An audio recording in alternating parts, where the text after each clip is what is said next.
Hey guys, welcome to the 4x2 Wagon family, and today we are headed home from a beautiful 7-day cruise from Mexico back to Long Beach, California. And in this video, I want to share with you guys some of our experience here on the Carnival Panorama. So let's break it down. So what does it take for you guys to get on a ship? Well, first of all, you need a passport. Doesn't matter what country you're from, you need a passport, period. And also I recommend bringing your driver's license, because when you guys get off the ship, you don't need to bring your passport with you. Just a government ID, like a driver's license from any state or wherever, will work just fine, along with your card that you'll get when you guys board the ship. So oftentimes this is all you really need, just to scan yourself in and out. So I really recommend planning out your guys' passport situation 6 months out in advance or longer. But if you're a last minute planner, you guys can go down to your local passport office. For me, it's in San Francisco, and have it done in one day, but it's like $250 to do that. So sooner the better and cheaper. Now, once you guys got your trip all booked up and you're ready to go, you're gonna get an email with an itinerary link on in your email. You wanna make sure that you print out the itinerary and do not lose it, because the itinerary has all the information you need, and you need a physical hard copy to board the ship. Also, in the link has all the printout for your luggages. So if you guys are going to check in your bags, you need to print out all those bag tags at home, and then before you guys get on the ship, make sure they're stapled or taped onto your luggages. It's not like an airport where you can print out your luggage tags. You got to do that at home. If you don't do it at home, and if you don't have your hard copy, your boarding pass, you're kind of screwed. I witnessed a couple people who had to carry all the luggages by hand from where they drop off the luggage on the curb all the way to the room, and it was a really sad thing to see. So make sure you print out those luggage tags at home and get it stapled to your luggage. Okay, so on the boarding pass, there are 6 things that are critical. Number 1, your name. Everybody has to have and holding their own boarding pass before you guys even get into the building in the port, okay? If they don't, they're gonna push you aside. So while you guys get your whatever together, and usually you're not blocking the whole the whole line, because it can be a little overwhelming. Number 2, it has your arrival time, your boarding zone, and the final boarding time. So this is the time that they're actually going to close the gate so no one can come back onto the boat, and it has your muster station right here. So we're going to go through all of this real quick. So once you arrive to the parking garage of the actual port itself, it's gonna basically bottleneck from 3 lanes down to 1 or 2 lanes, okay? So it doesn't matter which lane you're in, they're all gonna go feed down into the same area. What you wanna do is kind of prepare yourself to get your family and luggage. Once you guys get to the curb, there'll be porters out there pulling your luggage from your car to the rolling cart that's going to go on the ship eventually. But you want to make sure that all the luggage that you're going to check in has, again, the bag tags on the luggage. Otherwise, it's not going to go on the rolling cart, or it's going to go missing. So that's a really, I know that sounds kind of simple, but it's really important that you guys understand that, okay? And then once you guys drop off everything at the curb and porter has all your luggage, what I did was I told the family to just go meet me on the other side of the parking garage area where everybody kind of congregates. You'll see like a round dome here in Long Beach. That's the entrance into the security and to get onto the boat. So just have them go to the courtyard, hang out while you go park your car into the garage, which is like 100 yards away. It's really simple. And then walk back to that dome area to meet your family. So now you got your whole family together and you want to get into the security. Now you can't just walk up and go to the security right away. You got to look on your boarding pass. It's called the arrival appointment. It's the blue part right here, arrival appointment. The main door has these placards hung up where it says, okay, we're now allowing people with from 12 to 12:30 arrival appointment time.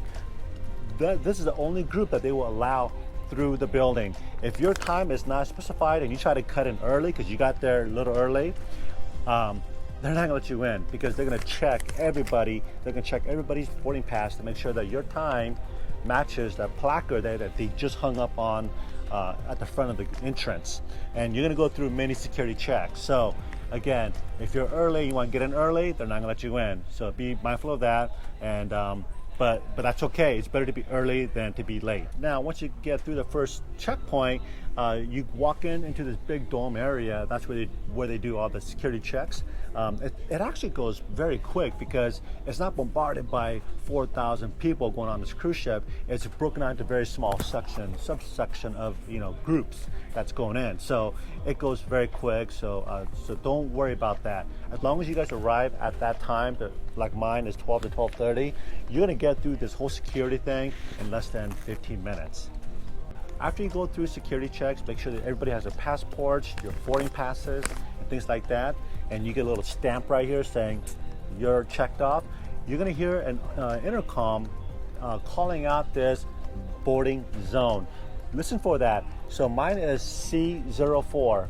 Now if you come a little late and they're on, let's just say F04, well, they've already called your C zone. It's okay, just go through, walk up the ramp because they've already called your number, okay? But if you're there early and they haven't called your C04, let's just say they're on A right now, calling A zone, and you are C zone, just wait patiently on the bench. There's all these trees, it's a cool scenic little area. It's refreshing, it's not hot. So just sit there patiently until they call your zone, C04, okay? Now, as soon as you guys board the ship itself, you're not gonna be able to go right to your room because the porters are bringing your luggage up into your room and getting things ready. So that process takes about 2 to 3, up to 6 hours. So be patient about your luggage. If you need something throughout the day, just pack it with you by hand. But when you guys do board the ship, when you cross that bridge from the port onto the ship, they're gonna guide you to your muster station. Okay, so that's where, in case there's an emergency on the ocean where the ship hits a rock or an iceberg, it's gonna sink. You need to understand where you're gonna go, and they're gonna do a debriefing and give you guys instructions on what to do if some emergency event happens. You need to understand where your muster station is. That's where your lifeboat will be sitting, waiting for you if something happens. And also they go through debriefing on how to use your life jacket for you and your kids and things like that. So don't miss that debriefing. That's really important. And after you guys get on the ship, you don't need this paper anymore other than to know which room you're in. Your room has your stateroom right here. So if you want to hold on to it or you can remember it, whatever, you no longer need this piece of paper. So once you guys board the ship, you guys can do pretty much anything. Almost everything is open, all the shops. There's a couple buffet lines, go get some food. There's all the drinks. Everything is free. And that's what's beautiful about taking a cruise is that everything is free, almost free. As far as food goes, most of it's free here in Panorama. So you can sit back and relax. Okay, so let's talk about the food on the ship. Now, everything that looks like a buffet is free. That's including the guy burger, the burrito bar, the pizza, but all of that's free. And that's on deck number 10. There are a couple of places on deck 10 that is not free, like there's a sushi, no, not sushi, there's a seafood that you can purchase, and all like the shrimp and oysters, those are all market price, and it's regular, it's not overly expensive. And then there's some Asian restaurants that you got to pay as well. On deck number 5, that's where all the fancy restaurants, a steakhouse, there's a sushi restaurant, there's a Havana bar, all of that, there's extra cost to that. So just be mindful of that. But again, it's easy to keep it straight because deck 5 you pay, deck 10 is free. So other than that, all the food is fantastic. The best food that I really enjoyed was the Guy Burger. It was exceptionally delicious. So you guys gotta check that out. The line for that is kind of large or kind of long. So always come early or come very end. As far as the menu goes in the dining room, it's got a great appetizer list, entree and dessert selections. There are a few items on the menu if you want like lobsters, if you want sushi on the menu, there is a surcharge for that. Also, if you want an extra entree, there's a $5 surcharge for that, whereas other ships that I've been on, you get as much as you want. So there's that. So let's talk about the 3 main attractions why we chose the Panorama. Number 1 was the water park, number 2 was a sky bike, and the ropes course. So let's talk about the water park first. Now Isabella and the other kids, her cousins, You're gonna love that water park. There's a couple water slides, there's water fountains and sprays, and it is big, and a lot of kids can go under without feeling too tight. And by the way, the water on the water park is a fresh water, not a salt water. So if you have a sensitive skin for your kids, that's a great place to hang out. The water itself is refreshing, whereas the regular pool is really warm. So my kids love that water park. The only problem with that water park is there's not enough seating for the adults to sit around in a shaded area, because you're on the very top deck. There's very few umbrellas up there. There's very few shaded areas. So if you guys want a shaded area with an umbrella, you want to get there early. Now the sky bike. Everybody wants to do a sky bike because there's a lot of videos out there on YouTube right now, and including Carnival, they're really pushing how cool that sky bike is, and there's no doubt about it, it's pretty cool. But the problem is it takes so long to get on the ride, because if you guys seen all the videos, it's a big loop. There's two rails with two bikes around that big loop. Depending on the speed of those riders will determine the next person will go on the ride. For example, this little loop is like, I would say, at least 150 yards, and it takes some time to get around that loop. The next person cannot go until that person has come back to the front of the line, or where they started from. So you can be in a line that's about 20 feet long. It'll take you literally an hour. There's actually a post that says from this point to the front of the line is going to be an hour, or 45 minutes, or 15 minutes. So it kind of gives you an idea how long it's going to take for you to get on the ride. And the sad part is it's a very short line, like 25 feet.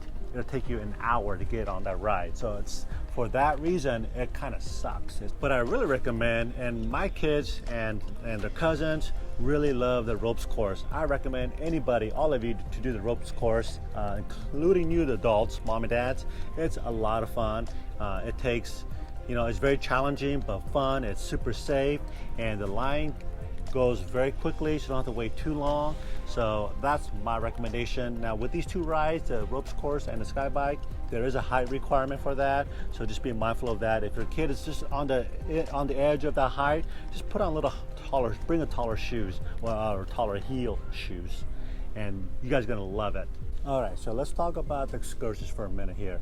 So what I recommend you guys do is definitely figure out what you want to do when you guys get to these ports at home, and book your excursions there. You can book all these things when you guys get to the port, and there'll be a ton of people, travel agencies, tour guides already on the dock waiting for people like us. Now a taxi ride from the shore to the beach, it's going to run you anywhere around 15 to 20 bucks per person, but they have Uber there. Yes, they have Uber in Mexico, and that's what I recommend you guys using. You can rent an Uber XL, which will get you a large van. You can probably fit 6 people in there, and it's more like $7 US. So yeah, if you're not afraid of using Uber, I recommend that. But to use Uber, you do gotta walk outside the port area just a little bit to catch an Uber, but that's the way I would go. But if you have a big group, you all want to stay together, then you may want to just rent a van. Take the van, which will cost you maybe, again, like 20 bucks a person. All right, so let's talk a little bit about why I wasn't really all that stoked about Panorama. Now, of all the other cruises I've been on, the smaller ships, it just felt way more roomier. I can spread out when you walk to a dining room, or like a bar, or the main lounging area. Everything felt really big and wide and a little more luxurious, if you will.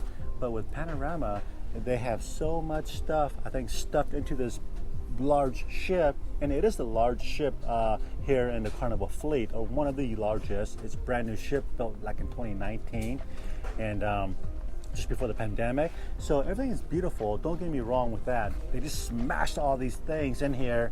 It looks good on paper, it looks good on the videos, because they can boast about all these things, but it just feels cramped. When you go to a main dining room hall, everything feels like a low ceiling. It just feels like a cafeteria, because there's no room to go, keep things open. Okay, so listen, this is my final thoughts on Panorama. I guess the question is, would I come back to Panorama again? Probably not. And only reason for that is because I was expecting a lot more roominess. For such a large ship, being that it's the largest ship in the fleet, I was expecting a lot more elbow room.